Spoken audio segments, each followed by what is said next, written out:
Sorry, you guys, my video ran out. But yeah, so you want to brand everything, okay? Um, like, and when I say brand everything, I mean like, any paperwork that you have that will represent your business should have your business logo on it and your business name on it.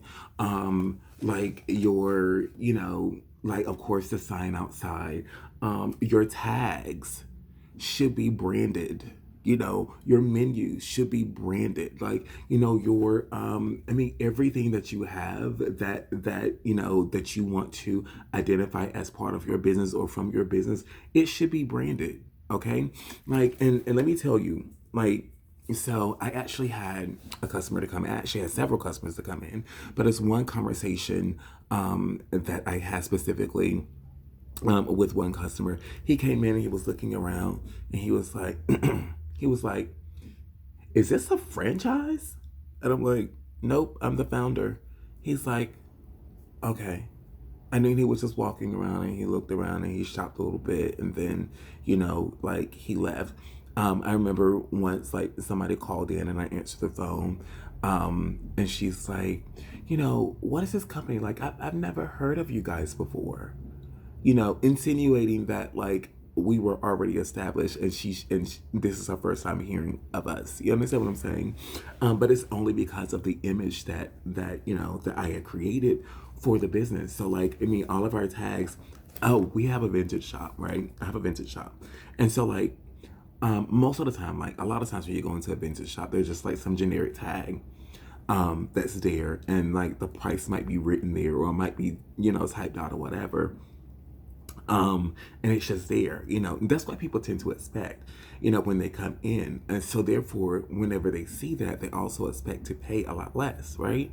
But like all of my tags are, properly branded. Like they're like the colors, there's a color identity with what we do, and all of them are properly branded. Let me see if I can grab a tag for you actually.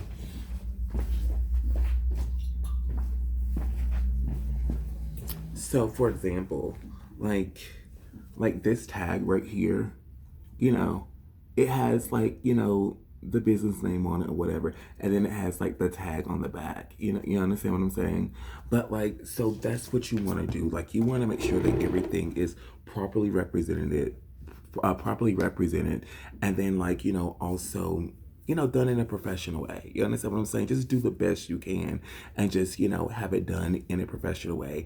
Using systems is going to be your friend because then you can keep track of your inventory and all that good stuff. But like, you don't want to just, you know, you don't want to just like do stuff in a fragmented way, or you don't want to be lazy about stuff. Like, put some effort in it. By the way, these tags are not even expensive. I probably paid like 2 cents per tag. I ordered them from a company in China. And so like, I had a design or whatever, and they just sent it to me. It was here within like a week. I think I ordered probably about 10,000 tags, and I paid like 600 something dollars for them, total. So like, they're not very, very expensive. Of course, the more you buy at one time, the less you pay per tag. But oh, I think it was like 7 cents, 6 or 7 cents per tag, something like that. Anyway, but yeah, so that's what you want to keep that in mind. Like, you can do things that gives your business a professional, big image in a very cheap way. All right. So also operating hours, try to have normal operating hours. Try to have, like, for example, like, Ensemble, right, which is my vintage shop. We're open from 10 o'clock in the morning to 9 o'clock at night. All right, because we're downtown Griffin. You understand what I'm saying? So a lot of people, like, when we first got here, people were thinking like, "Oh, you guys are open long hours." Like, and I'm thinking to myself, like, aren't like most businesses open like long hours? Most restaurants are open, during that time. Most clothing stores, like, I think that's pretty typical. But I think that we're expecting me to, operate in the way of a small business that would be like, "Oh, we're only open from 12 to 6." Or like from 10 to 4. You understand what I'm saying? Some weird hours that are not very convenient for anybody to do business with you. You understand what I'm saying? So you know, also we try to stick with our hours as well. Like, people know that if it's 10 o'clock, Ensemble is open. Like, this is not a place where people come and they're like, oh, I hope they're open when I get there, because the last time I went, they weren't open. You understand what I'm saying? Like, you want to make sure that you stick to your hours. If the sign says that you're open, then you need to be there. If the hours on your door, if you're within the hours of operation that's posted on your door, that's when you need to be there. All right. And by the way, I completely understand that sometimes it can be, difficult, especially when you're first starting out, right? It can be difficult because, like, you want to, you're trying to, maintain yourself and keep yourself afloat or whatever.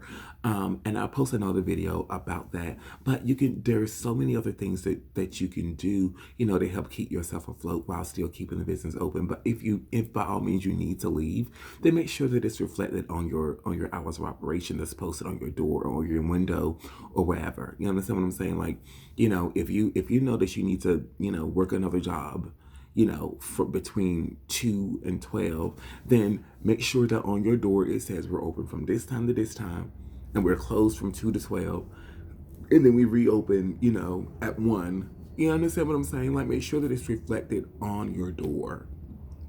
Okay, because there's nothing more annoying than to go to a place where they say they're open and, like, they're not open, like nobody's there. You understand? It's so unprofessional. So you want to make sure that you do that. And I think this is my last one. Also, another thing that will help legitimize your business is to join bigger platforms. Okay? Join bigger platforms. First of all, this is not what I'm talking about. All right. I'm not talking about, like, so someone was telling me, oh, like, you should sell on Poshmark, or you should sell on eBay, or you should sell on, Facebook or whatever. Right. And although, that might be a way to sell the product faster, it doesn't give my business any sort of credibility, because if a person buys my product on Poshmark, right? Let's say I buy a jacket on Poshmark, okay? And I'm walking down the street, rocking my jacket, doing my thing or whatever, and somebody stops me. They're like, oh, I love that jacket. Where did you get it? What do you think my response is going to be? I bought it on Poshmark. Ensemble's not going to get any credit. You understand what I'm saying? Like, like, you want to make sure that you tell people, that people said, oh yeah, I bought it from your company. I bought it from this place. So therefore, people, if somebody, like, makes the effort to find it, they can go to you and buy it, not online, to some third party company that gives you no credibility whatsoever. You understand what I'm saying? That only promotes Poshmark. It doesn't promote your company. It doesn't promote your brand at all. Okay?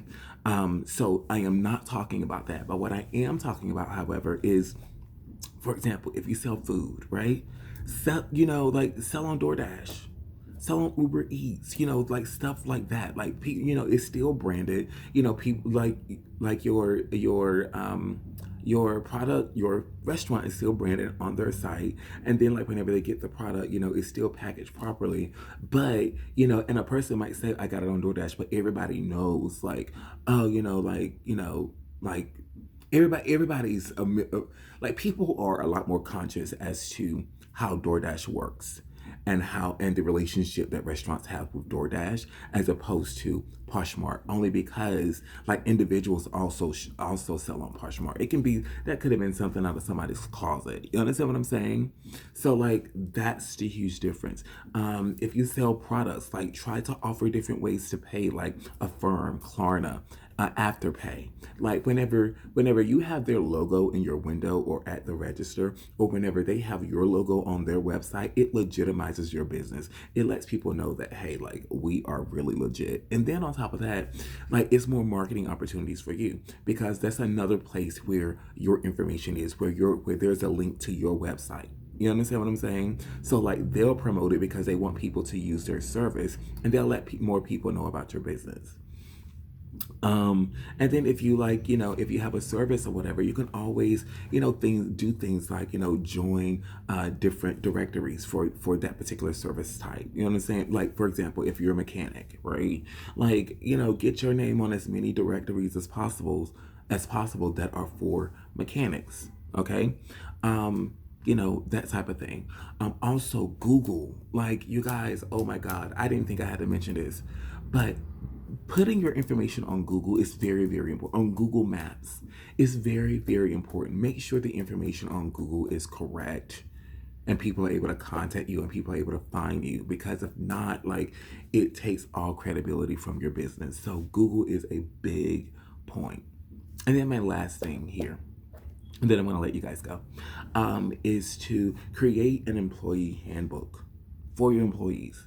Like, and there's nothing worse for an employee to go somewhere and not be properly trained or not have the proper knowledge as to how things are supposed to work. Okay.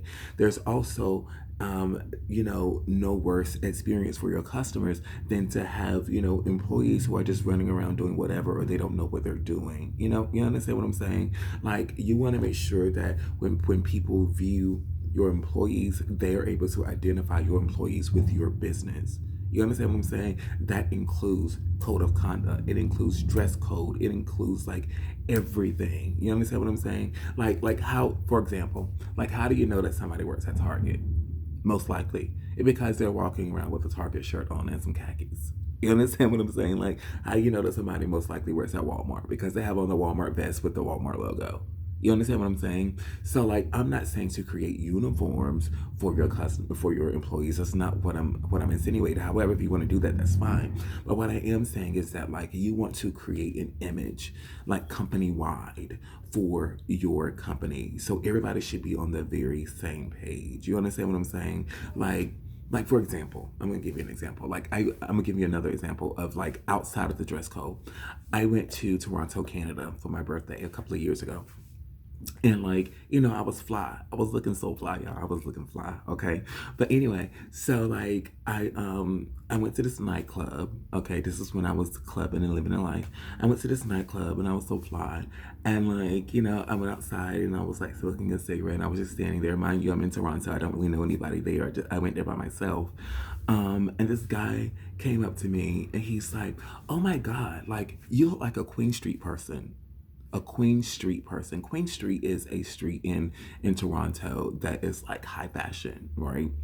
But this is the point that I'm making. I'm not sharing this story to brag. I'm sharing this story to make a point. The point is that the point is that my dress code automatically associated me with a specific idea, a specific place, a specific company. You understand what I'm saying? So, like, that's the type of thing that you want to do. Like, when people see, Ensemble employees, I want people to be like, you know what, you look like you work at Ensemble. You understand what I'm saying? Like, that's the kind of image I want, without them even wearing, an Ensemble polo with the thing on it. You understand what I'm saying?